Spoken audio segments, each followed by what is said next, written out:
So good day everyone, I am Catherine Niglio and I am the first reporter of K3 and we are going to report the current issues in clinical setting. And I am going to tackle the historical background of clinical setting as a field of practice in psychology. So we'll start with the evolution of clinical psychology. How was clinical psychology created and who created it?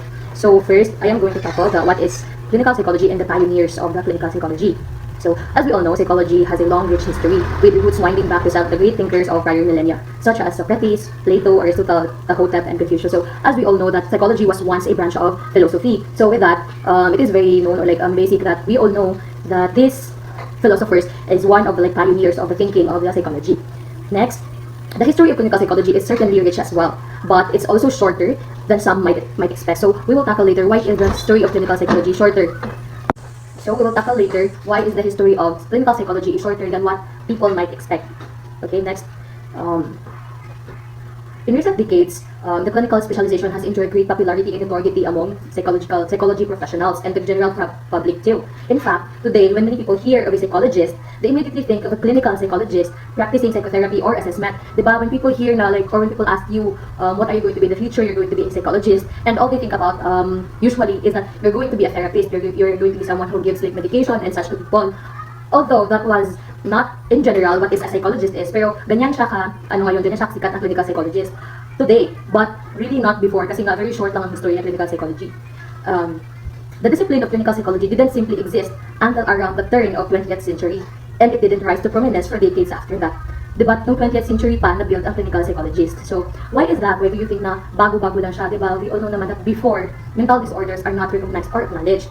They are simply being thrown away as a doing ng mga witchcraft and or na-possess lang yung mga tao, like it's a demonic possession, especially to the religious people. Kaya, clinical psychology wasn't created back then kasi nga mayroon pang ganun na mga beliefs that mental disorder do not exist. They're simply just possession of the demons or witchcraft themselves. So even before clinical psychology per se had been created, numerous influential individuals in various parts of the world were working to make positive changes in the lives of people with mental illness. So kahit wala pang clinical psychology before, meron mga tao who make positive changes. So I will discuss them one by one later, and their efforts or their collective efforts actually made impact sa clinical psychology. So we'll talk first, see William Tuke. So his homeland is in England. William Tuke heard about the deplorable conditions in which people with mental illness lived.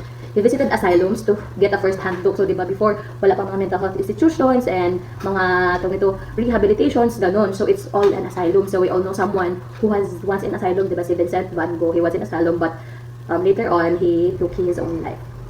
He visited asylums to first-hand look and he was appalled by what he saw. Tuke devoted much of his life to improving these conditions. So, basically, nakita ni Tuke yung mga condition in these asylums and he created this institution called York Retreat. So, kumbaga, he took miles and just for them na mag-get out niya yung mga people doon and malagay niya sa kanyang retreat in which the simple labeling of his facility as retreat suggests a fundamentally different approach to people with mental illness compared to the dominant approach at that time, which are the asylums.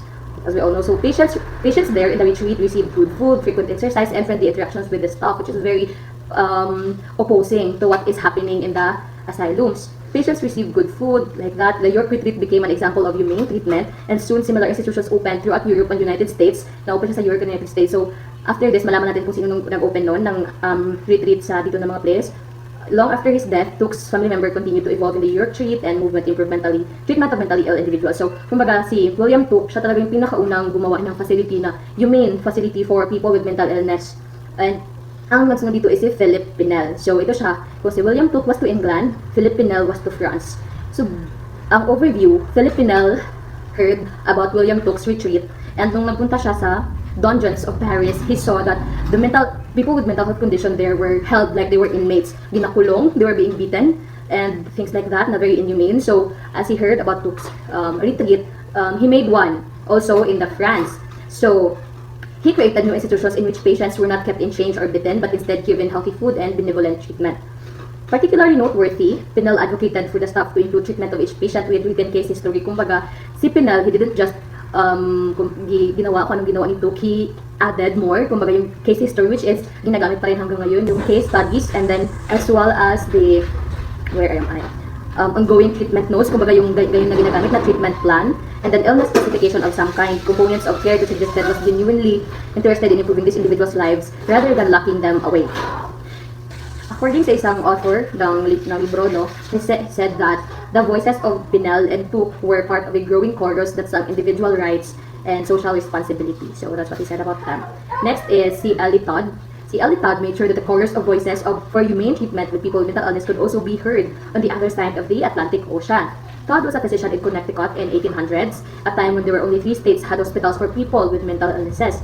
The burden for treating people with mental illness typically fell on their families. Kasi nga, diba, it's very hard having a family member na mayroong mental disorder, especially before, kasi nga hindi pa sila acknowledged and there were no proper treatment for them. Kaya it's very hard for these families pag meron silang family member with mental disorders, and it fell heavily on them to take care for these members of their family. Next, the burden for treating people with mental illness typically fair for their families, who often hid their mentally ill relatives out of shame and embarrassment. Kasi nga, diba, before, some beliefs was that pag may person na like mentally may mental disorder sa inyo, it's a curse, kind of like a curse, or like it's a kind of parang a curse, and the other one is parang ano ba ninyo, it's unlucky to have someone na may mental disorder sa family ninyo. Kaya most of the families before tinatago yung family member nila na mayroong mental disorder. Next is Todd learned about Pinel's effort in France. So yun, narinig niya yung ginawa ni Pinel, and then he supported yung ideas niya, and then he raised funds to open a retreat then sa Hartford. But yeah, similar institutions were soon opened in the US states, and the leaders elsewhere learned of Todd's successful treatment plan for people with mental illness. So yeah, si Todd ang nag-open sa US, na si Ellie Todd, ng mga retreat. Next is that last one, si Dorothea Dix, my personal idol. So si Ellie Todd's efforts, there were simply not enough hospitals. Despite the efforts ni Ellie Todd, walang enough hospitals sa US. So, and to treat people with mental illness, as a result, these individuals were often sent na lang sa prisons or sa jails para lang meron lang sila mapagtirhan. And then si Dorothea Dix was working as a Sunday school teacher sa jail sa Boston, where she saw firsthand the many of the inmates that were placed as a result of mental illness, not because they committed a crime. With that, Dix devoted the rest of her life to improving the lives of the treatment of people with mental illness. And typically, nag-travel siya from city to city, nag-gather siya ng data, and because of Dix, her efforts resulted in the establishment of more than 30 state institutions for people with mental illness throughout the United States. Even nag-abot pa siya ng Europe and Asia, providing more decent, compassionate treatment for people with mental illness than they might have otherwise received kung wala si Dorothea Dix. So yun yung nagawa ni Dorothea Dix.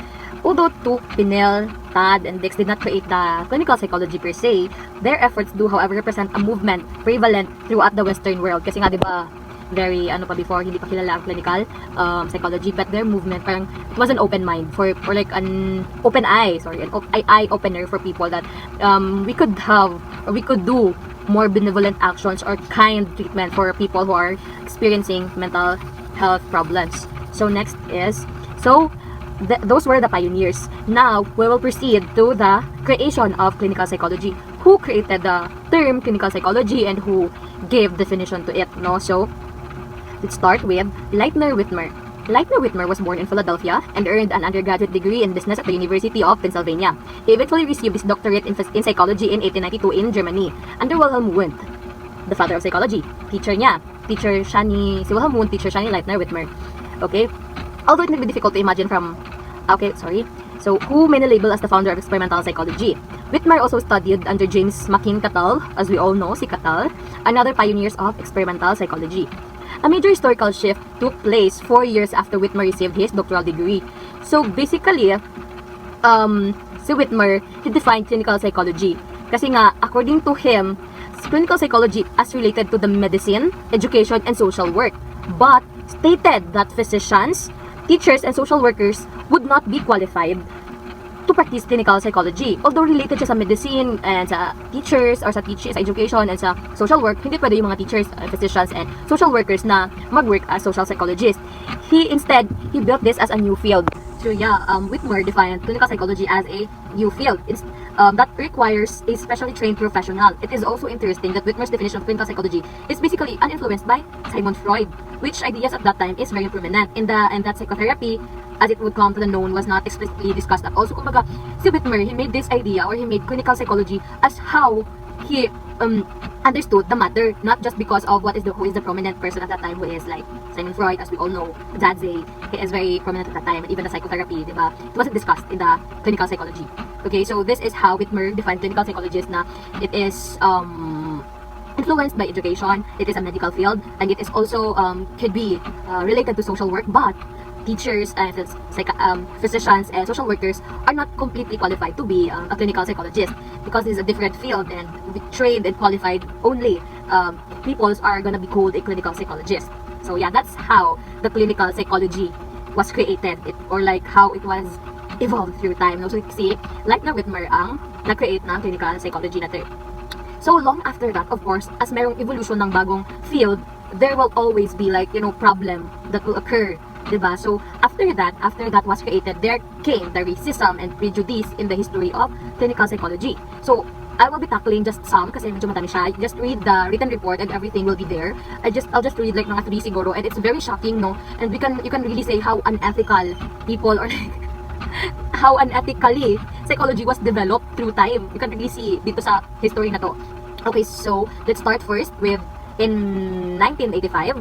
Okay, so let me explain first that racist and prejudiced actions have times been committed by specific clinical psychologists, and at other times have been committed by institution of clinical psychology itself. Recognizing and condemning these acts and making concerted efforts to promote more anti-racist, inclusive, and equitable approaches are essential steps for contemporary clinical psychologists. Okay, so meron dyan sa PPT, you will see some of the examples, pero hindi lahat, okay? Kasi para parang overview lang, basahin nyo na lang sa written report, and everything will be there. Just read it, okay? So, the loosely chronological list below is an abbreviated sample of stains. So, abbreviated na lang rin ito mga stories ko. Stains sa history ng clinical psychology based on racism and prejudice. Some might have been committed by people with clinical psychology degrees per se, but all of them involve essential elements of clinical psychology. For an extensive list, so yun, pakita nyo doon sa report ko. So, let's start first sa pinakauna here. In 1851, physician Samuel A. Cartwright explained slaves' attempts to free themselves by proposing a new mental disorder category, or the drapetomania, which he defined as a disease in slaves that prompts them to run away rather than remain submissive to white masters. Oh my god. When I first read this, I was so like, oh my god, like, I know, like, we are all aware of how much the Africans or the black people were oppressed at that time, but I can't imagine that it will come to the point where they will just have to make mental disorders out of it, just so we can remain these people in slavery. Oh my god, grabe. I was so, I don't know, shocked, amused, and it was funny at some parts, but, my god, sorry if that was, nakaka-offend, but it's true. Si Samuel Cartwright proposed a mental disorder category at that time, which called drapetomania, which basically meant na pag ikaw as a black slave or an African slave to a white master, you try to like free yourself from slavery, you will be drapetomania. You will have that mental disorder they call drapetomania. How fucked up is that? Imagine, yeah. And that was the very first. We'll proceed to the second. In 1800s and the early 1900s, some prominent figures in psychology, including Francis Galton. We all know Francis Galton, the like in what we call this, in psychometrics, right? In what subject is that? Psychological assessment. He was very prominent at that time, like the sound and the test of light and whatnot. Okay, so aligned themselves with the eugenics movement, which promoted the idea that society should control reproduction opportunities to increase racially desirable qualities in the next generation. So parang, kumbaga nagkaroon ng division between people na may desirable qualities to people na may what they call is undesirable qualities. So dito nabuo yung term that is called feeble-mindedness or mental deficiency, which is very alarming because it is, what do we call this? So yeah. Dahil dyan, nagkaroon ng intelligence test that help to determine whether you have the desirable quality or undesirable qualities.